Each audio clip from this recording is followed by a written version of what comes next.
નમસ્કાર દોસ્તો, હું છું ડૉક્ટર સૌમિલ માંડલિયા અને હું અમદાવાદ તથા ગાંધીનગર ખાતે મણકા અને સાંધાના એક્સપર્ટ તરીકે પ્રેક્ટિસ કરું છું.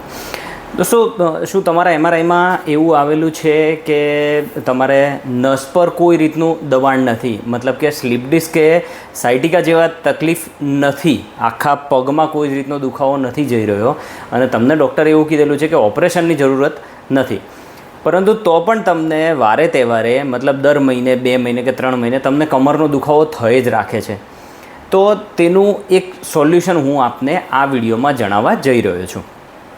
હવે જો આવી કન્ડિશન હોય તો મોટા ભાગે એવી તકલીફ હોય છે કે ગાદી, જો તમારી 35-40 વર્ષની ઉંમર હોય અને ગાદી તેમાં ડિહાઇડ્રેટ થઈ ગયેલી હોય છે કે ડેસિકેટ થઈ ગયેલી હોય છે, બેઝિકલી ખરાબ થઈ ગયેલી હોય છે.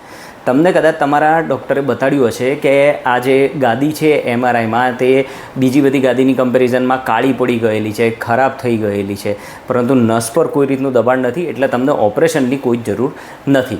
હવે આ કન્ડિશનમાં કેવું થતું હોય છે કે ઘણી વખત અમારી પાસે દર્દીઓ આવતા હોય છે કે સર, અમે દર 2 મહિને 3 મહિને આ દુખાવો થઈ જ રાખે છે અને અમારે દવા લીધે જ રાખવી પડે છે.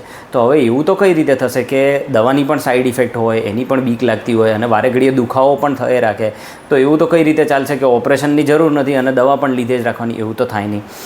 તો આમાં એક ખૂબ જ સારો ઓપ્શન હોય છે, તે છે PRP, મતલબ કે પ્લેટલેટ રિચ પ્લાઝમા. હવે PRP માટે પહેલાં પણ અમે વિડીયો બનાવેલા છે ઘણી વખત, અને તેમાંનો જ આ એક વિડીયો છે કે આવી જે કન્ડિશન હોય જેમાં તમારે દવા લીધે રાખવી પડે છે, વારે તહેવારે દુખાવો થાય છે અને નસ પર એવું દબાણ નથી કે જેમાં તમને ઓપરેશનની જરૂર હોય, તો આ ગ્રે એરિયા છે. વચ્ચેના જે પણ દર્દીઓ હોય છે તેમને આ PRPની પ્રોસિજરથી બેનિફિટ થઈ શકે છે. PRP શું હોય છે? Platelet rich plasma.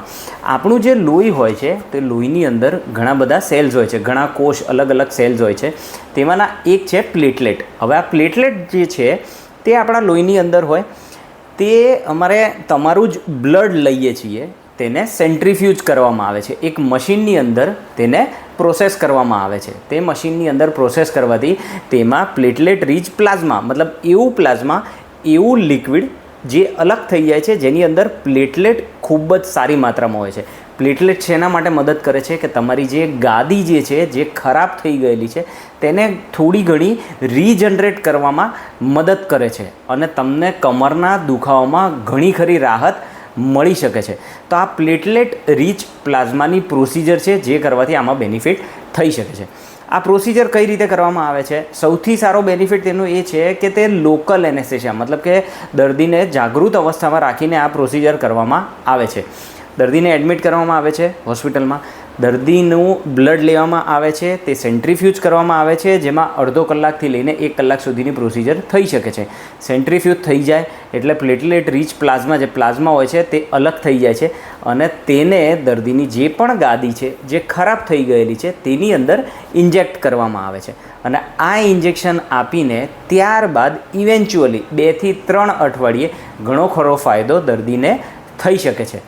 તો આ પ્રોસિજર છે તેના મોટા ભાગે તમે જોવા જાઓ તો કોઈ જ રીતની સાઈડ ઇફેક્ટ નથી થતી હોતી. જો તમે કોઈ એક્સપર્ટ પાસે કરાવેલું હોય અને સારા ઓપરેશન થિયેટરવાળા સેટઅપમાં આ પ્રોસિજર કરાવેલી હોય તો તેની કોઈ જ રીતની સાઈડ ઇફેક્ટ યુઝ્યુઅલી થતી નથી.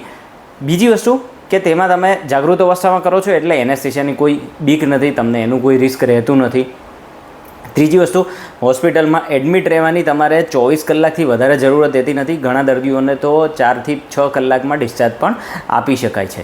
તેથી આ પ્રોસિજર ખૂબ જ સારી છે. તમને કોઈ આવી તકલીફ હોય તો તમે તેમાં તમારા એમઆરઆઈ રિપોર્ટ અમને વોટ્સએપ કરી શકો છો. અમે પ્રયત્ન કરીશું કે તમને ખૂબ જ સારો રિપ્લાય આપી શકીએ. ધન્યવાદ.